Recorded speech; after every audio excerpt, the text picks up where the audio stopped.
কলার ডাল আপনারা সবাই কম বেশ চিনতে পারেন। এটা আজকে রান্না করব, মুরগি দিয়ে রান্না করব আর ডাল রান্না করব। এই ডালটা আমার অনেক পছন্দ, তো এটা এখন রান্না করব।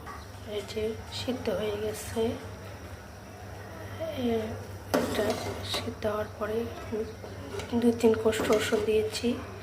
তো এটা এখন ব্লেন্ডার করব, একটু ঠান্ডা হলে মাংসগুলো রান্না করব। এখন মাংসটা ভাজি করব, আগে দিয়ে একটু ভাজি করব। তো এখন হলুদ আর লবণ মিক্স করলাম, আগে থেকে তেল দিয়ে দিলাম। তেলটা গরম হয়ে গেছে,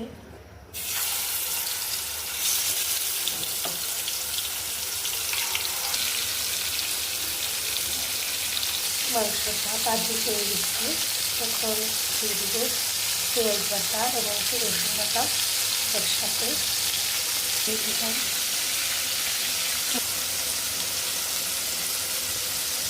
পানি দিয়ে দিই হালকা।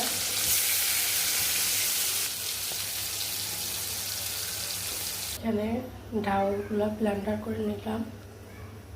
এখন ডালের জন্য এখানে তেল দিয়ে দিলাম আর একটু পেঁয়াজ মরিচগুলো দিয়ে দেবো ডালের ভিতরে, মশলার ভিতরে ডালগুলো ঢেলে দেবো।